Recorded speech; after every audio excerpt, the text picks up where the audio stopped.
Hey everyone, just thought I'd make a short video. I'm working on my 2015 Suzuki Every Turbo, and I have noticed that the serpentine belt was quite worn out on this. I was getting an intermittent squeaking noise as well upon acceleration, and sometimes during cold start, especially when there was a load with the AC running.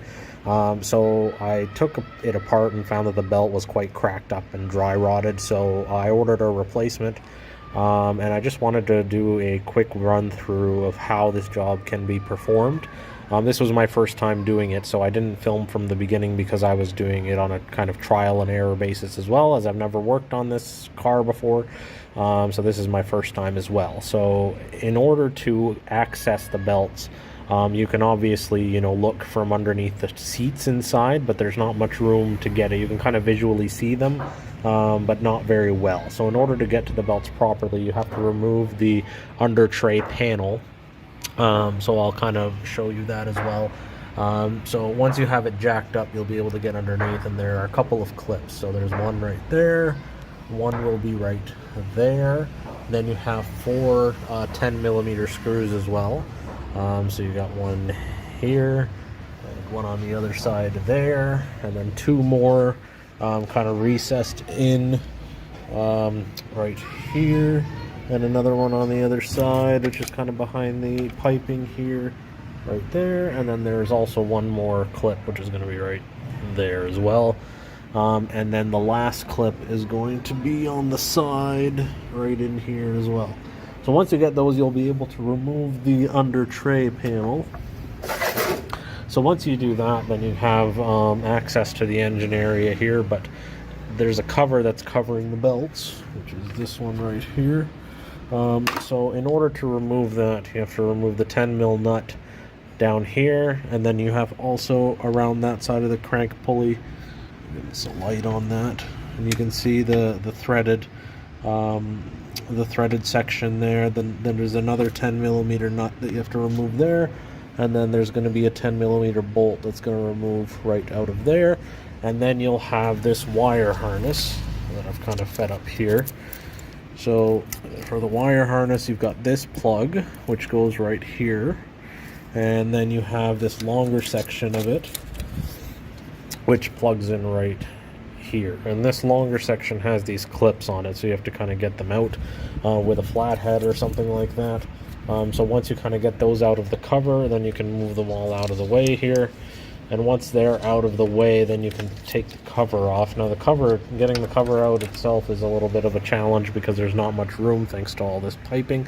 But I was able to squeeze it out of this, kind of by the oil filter here. You just kind of move some of these pipes around, and you should be able to, just pop it out of there. And that gives you access to the belt. So they're on this particular model. This is a 2015 with the R06A designation engine. And you can see the part number for the belt. For the AC belt is 4PK712, which basically means it's a 4-rib belt. It's 712. I believe it's in millimeters long.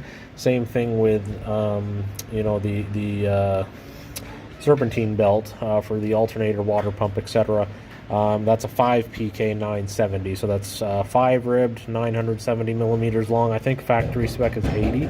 But I'm able to get out, I was able to get a 71 because you can just adjust it as need be. Okay, so now, in order to get the serpentine belt off, you have to take the AC belt off. And now in order to do that, there's no tensioner pulley or anything like that you can remove. Now you may be able to unbolt the AC compressor to kind of relieve the tension on the belt. Excuse me. And but basically, I didn't want to mess with that, so I was able to put a 17mm wrench on the crank pulley and kind of turn that while pulling the belt a little bit, and then I was able to get it off that way. You just have to be careful depending on which side you get. So if you take it off of the crank pulley, you just got to make sure you don't crush the clutch on the AC compressor in order to damage. You want to make sure you don't damage anything. There may be, like I said, a better way to do it, but I was able to get it off that way. Once that AC belt is out of the way, you can see right up here is the tensioner pulley for your serpentine belt. with its adjuster. Sorry, I'll try to get it in. The adjuster is right there. Now, in order to adjust the tension on the belt or relieve tension on the belt, you first have to undo the center bolt that goes through the tensioner pulley, which is a 14 millimeter. So once that's loosened up and loosened up a little bit, then you're able to relieve tension on the belt by turning that bolt clockwise. So that's, in normal cases that would technically be tightening it, but in this case that will relieve tension, slide the pulley this way so that you can get the belt off. So once you turn that clockwise a bunch, you're able to get that off. Now in my particular case, when I tried to do that, it just felt quite stiff and I didn't want to strip any of the threads. So what I did was I relieved it a little bit, but then I took the whole tensioner assembly out. So you can see there's one bolt right there and another bolt kind of recessed right in here. Right next to the alternator. So once I removed those two bolts, that whole tensioner pulley assembly came out, and I was able to unseize it with some oil and WD-40, and then I was able to reinstall it with the new belt. So basically installing it is the reverse of how you take it off. So you have to relieve the tension on the belt quite a lot. So turn that clockwise a bunch, remove that pulley out, and then pop your new belt in. Make sure before you do the job that you take a picture or draw out how the belt's routed, just so you don't mess it up. Very hard to mess up on this model because there's only 4 pulleys. But anyways, once you slip the new belt on, make sure it's seated in in the ribs quite well. And once that's on, then you can begin to tension the belt. So now, I took a video of how the old belt was and kind of matched up the tension like that, but there's a couple of different ways that you can tension the belt. So I looked up in the owner's manual of this vehicle because I couldn't find a service manual for this. So when I looked it up in the owner's manual, it was listed that with 10 pounds of force applied to the longest run of the belt, you should be able to have about 10 to 10.5 to 11.5 millimeters of deflection, 9.5 to 10.5 if it's a new belt. So basically you have to kind of figure out how much 10 pounds of force is, and then apply that and see, does the belt move? If it's if it doesn't move at all, it's too tight. Another way that I've also found online that people have adjusted belts is, can you turn the longest run 90 degrees?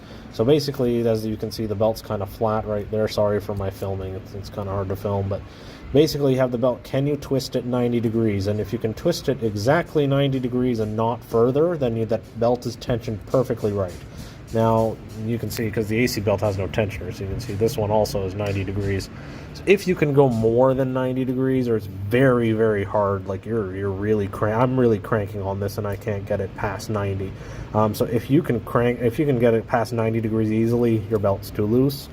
If you can't twist it at all, or it doesn't twist quite to 90, your belt's too tight. So that's kind of a I'm not going to say a hack way, but that's kind of a little I guess mechanics tip, if you want to call it, that's how you can adjust the belt, just to make sure that it's tensioned properly. Because if it's too tight, you'll burn out the bearings in your idler and your water pump, and you don't want to deal with that. So you just got to make sure that when you're manually adjusting the belt, that it's tensioned to proper specifications. I took like a little a measuring tape and measured when I applied some force on it like that, and it was it's quite close to 9 to 10 millimeters. So I'm pretty happy with it, especially when I try to twist it 90 degrees and it goes exactly to 90. So belt seems all right. It's okay. Now make sure you also get a good quality belt. I found this Bando belt, which is apparently made in Japan, so I'm quite we'll see how that does, because this is the 4th time I'm adjusting the belt, because I got some Opti belt from some really small local shop here, and I'm pretty sure I got a fake one, because every 2 days I was having to retighten the belt or adjust it for some reason, and it kept squeaking in the mornings. So I'm trying this made in Japan belt, and hopefully that takes care of my issue that I was having. Now once that's on, you just want to make sure everything looks good, make sure everything's tight. Don't forget, once you're done adjusting the belt, to retighten that center bolt for the idler, because you don't want that falling off and causing a whole havoc here. Basically you want to just don't over tighten anything. once it's snug, just go a quarter of a turn more, so just like from there to there your ratchet should go, and that's about it. You don't want to over tighten that either.